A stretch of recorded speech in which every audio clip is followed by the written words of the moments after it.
जो हिंदी की कक्षा में आपका स्वागत है। आज का विषय है प्रायश्चित हास्य व्यंग कथा। बहुत ही इंटरेस्टेड है। ध्यान से सुनिएगा। जो प्रायश्चित कथा है इसमें समाज में कई तरह की मान्यताएं प्रचलित हैं। कई धार्मिक परंपराओं का पालन हम सिर्फ इसलिए करते आ रहे हैं क्योंकि ये किसी धार्मिक ग्रंथ में लिखा होता है और हमारे पूर्वज भी इसका पालन करते आ रहे हैं। आज का युग विज्ञान का युग है। हमें अपने विवेक और तार्किक सोच के आधार पर निर्णय करने चाहिए। तो ये जो हास्य व्यंग कथा है हमारे लेखक भगवती चरण वर्मा जी ने लिखी है। भगवती चरण वर्मा जी का जन्म 1903 को उत्तर प्रदेश के उन्नाव जिले के सफ़ीपुर में हुआ था। इनकी शिक्षा इलाहाबाद से BA LLB की इन्होंने शिक्षा ली थी। इनकी प्रमुख रचनाएं हैं मधुकण, प्रेम संगीत और वसीयत। उन्हीं में से एक इनका जो हास्य व्यंग कथा है वो है प्रायश्चित। प्रायश्चित जो कथा है इसमें कबरी बिल्ली घर भर में किसी से प्रेम करती थी तो रामू की बहू से, और रामू की बहू घर भर में किसी से घृणा करती थी तो कबरी बिल्ली से। रामू की बहू 2 महीने हुए थे मायके से प्रथम बार ससुराल आई थी। पति की प्यारी और सास की दुलारी 14 वर्ष की बालिका भंडार घर की चाबी उसकी करधनी में लटकने लगी। नौकरों पर उसका हुक्म चलने लगा और रामू की बहू घर से सब कुछ काम करने लगी। जो घर में सारा काम होता था वो रामू की बहू सब कुछ काम करने लगी। जो उसकी सास थी, सास जी जो थी वो माला लेकर अपना पूजा पाठ में मन लगाने लगी। वो माला उन्होंने अपने हाथ में ली और पूजा पाठ में मन वो लगाने लगी। एक दिन रामू की बहू ने रामू के लिए खीर बनाई। पिस्ता, बादाम, मखाने और तरह तरह के मेवे दूध में औटाए गए। सोने का वर्क चिपकाया गया और खीर से भरकर कटोरा कमरे के एक ऐसे ऊंचे ताक पर रखा गया जहां बिल्ली न पहुंच सके। रामू की बहू इसके बाद पान लगाने में लग गई। उधर कमरे में बिल्ली आई। ताक के नीचे खड़े होकर उसने ऊपर कटोरे की ओर देखा, सूंघा, ताक की ऊंचाई का अंदाज़ा लगाया और देखा रामू की बहू पान लगा रही है। पान लगाकर रामू की बहू सास जी को पान देने चली गई तो कबरी ने छलांग मारी। पंजा कटोरे में लगा और कटोरा झनझनाहट की आवाज़ के साथ फर्श पर आ गिरा। आवाज़ रामू की बहू के कान में पहुंची। सास के सामने पान फेंककर वह दौड़ी। क्या देखती है कि कटोरा टुकड़े टुकड़े हो गया क्योंकि वो कांच का था। खीर फर्श पर और बिल्ली डटकर खीर उड़ाने लगी। रामू की बहू को देखते ही कबरी चंपत हो गई यानी गायब हो गई। रात भर उसको नींद नहीं आई यानी रामू की बहू को नींद नहीं आई रात भर। सुबह देखा उठकर ये कबरी जो है देहरी पर बैठी है, बड़े प्रेम से उसे ताक रही है। रामू की बहू को बड़े प्रेम से ताक रही है। रामू की बहू ने कुछ सोचा। इसके बाद वह मुस्कुराती हुई उठी और कबरी रामू की बहू के उठते ही खिसक गई। रामू की बहू जब हाथ में पाटा लेकर लौटी तो देखती है कबरी दूध पर जुटी हुई है यानी दूध के जहाँ दूध का भगोना रखा है वहाँ पर वो मुँह मारने जा रही है। मौका हाथ में आया, सारा बल लगाकर पाटा उसने बिल्ली पर पटक दिया। बिल्ली हिली न डुली, न चीखी न चिल्लाई, बस एकदम पलटकर वहीं लेट गई। आवाज़ हुई तो मेहरी झाड़ू लेकर दौड़ने लगी। मिश्रानी रसोई को छोड़कर बाहर आ गई और सास अपनी पूजा पाठ छोड़कर घटना स्थल पर उपस्थित हो गई। मेरी बोली, अरे राम, बिल्ली तो मर गई। माँ जी, बिल्ली की हत्या बहू से हो गई, ये तो बड़ा बुरा हुआ। मिश्रानी बोली, माँ जी, बिल्ली की हत्या और आदमी की हत्या बराबर होती है। हम तो रसोई न बनाएंगे, अब हम रसोई बिल्कुल न बनावेंगी जब तक बहू की सिर से हत्या रहेगी। सास बोली, हाँ ठीक तो कहती हो, जब तक बहू के सिर से हत्या ना उतर जाए तब तक न कोई पानी पी सकता है और न खाना खा सकता है। बहू, ये क्या कर डाला? मेहरी से कहा, जल्दी दौड़कर पंडित जी को बुला लाओ। बिल्ली की हत्या की खबर बिजली की तरह आस पड़ोस में फैल गई। पड़ोस की औरतों का रामू के घर तांता बन गया। पंडित परम सुख को जब ये खबर मिली, उस समय वे पूजा कर रहे थे। खबर मिलते ही पूजा छोड़कर उठ खड़े हुए और पंडिताइन से बोले लगे, मुस्कुराकर बोले, भोजन न बनाना, लाला घासी राम की पतोहू ने बिल्ली मार डाली है। बच्चों, पहले के ज़माने में, पुराने ज़माने में ऐसा ही होता था कि जब कोई किसी की मृत्यु हो जाती थी तो वहाँ पे आस पड़ोस में खाना नहीं बनाया जाता जब तक वो वहाँ से उठाकर उसको वापस उसका काम नहीं कर दिया जाता था। तब तक खाना पीना कुछ भी ना कोई खाता था ना वो पीता था। वही इसमें दिखाया हुआ है। तो पंडित परम सुख को जब खबर मिली तो उस समय वे पूजा कर रहे थे। खबर मिलते ही पूजा छोड़कर उठ खड़े हुए और पंडिताइन से मुस्कुराकर बोले, भोजन न बनाना, लाला घासी राम की पतोहू ने बिल्ली मार डाली, प्रायश्चित होगा, पकवानों पर हाथ लगेगा। कहा जाता है कि मथुरा में जब पंसेरी खुराक वाले पंडित को ढूंढा जाता था तो पंडित परम सुख जी को उस सूची में प्रथम स्थान दिया जाता था। पंडित परम सुख पहुँचे और कोरम पूरा हुआ।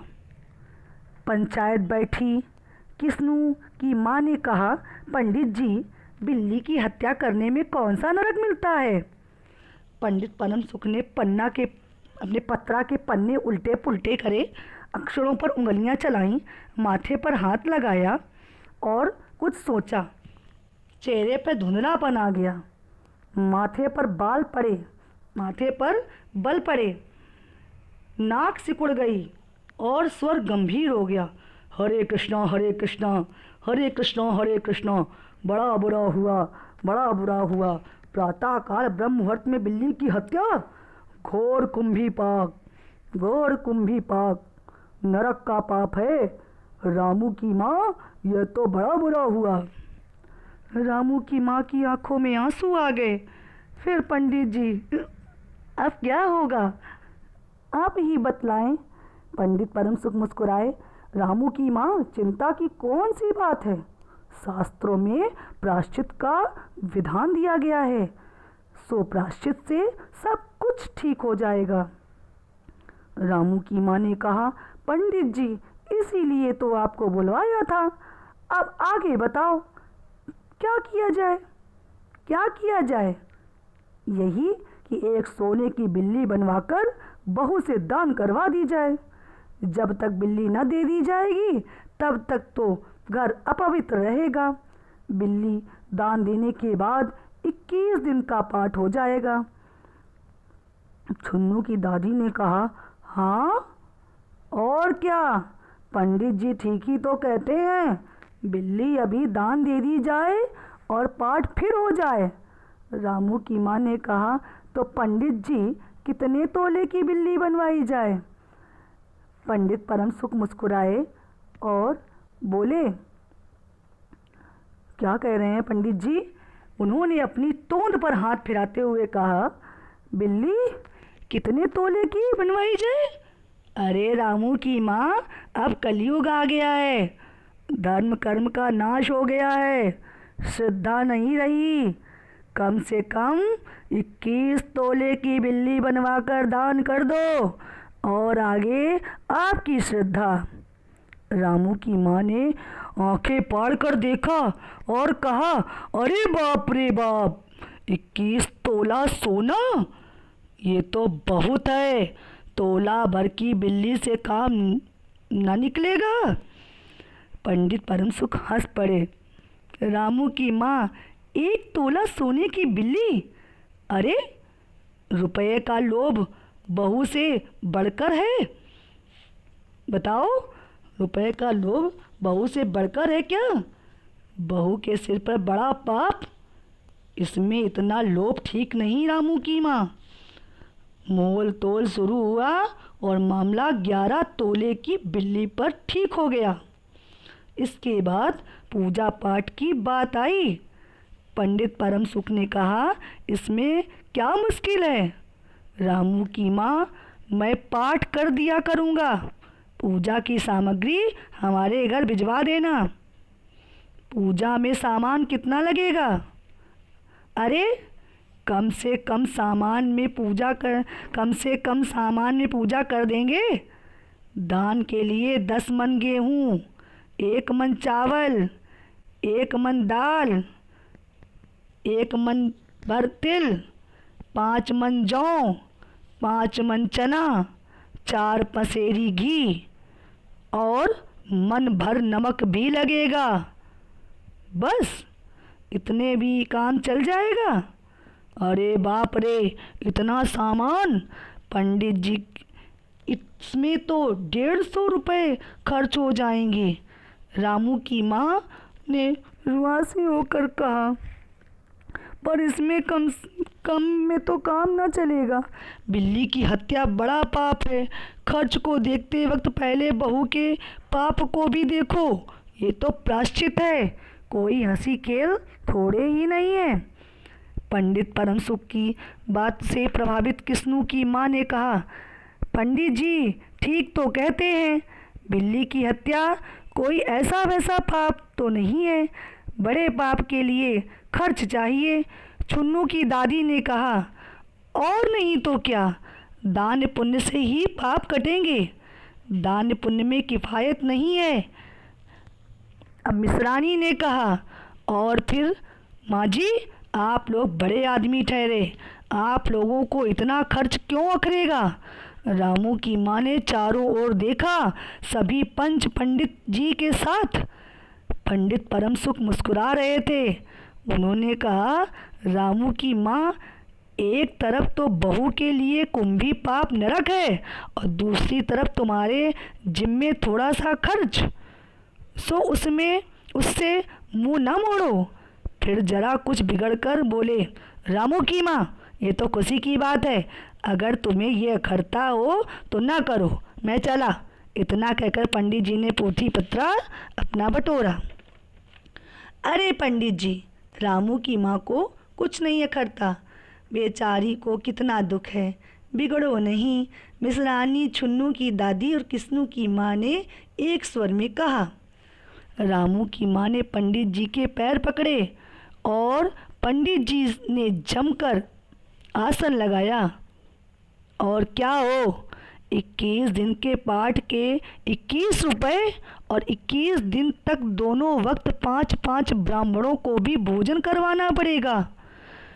कुछ रुककर पंडित परम सुख ने कहा, इसकी चिंता मत करो, मैं अकेले दोनों समय भोजन कर लूँगा और मेरे अकेले से 5 ब्राह्मणों के भोजन का फल मिल जाएगा। अच्छा, सो आप प्रायश्चित का प्रबंध कराओ। रामू की माँ, 11 तोला सोना निकालो, मैं उसकी बिल्ली बनवा लाऊं। 2 घंटे में बिल्ली बनाकर लौटूंगा, तब तक पूजा का सब प्रबंध करके रखो और देखो पूजा के लिए।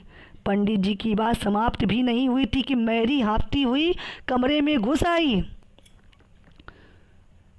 सब चौंक उठे। रामू की माँ ने घबराकर कहा, अरे क्या हुआ री? मेहरी ने लड़खड़ाते स्वर में कहा, माँ जी, बिल्ली तो उठकर भाग गई। इतना सुनते ही पंडित जी भी अपना पोथी बिस्तर लेकर चल दिए। धन्यवाद। तुम इतनी दूर हट गए ना।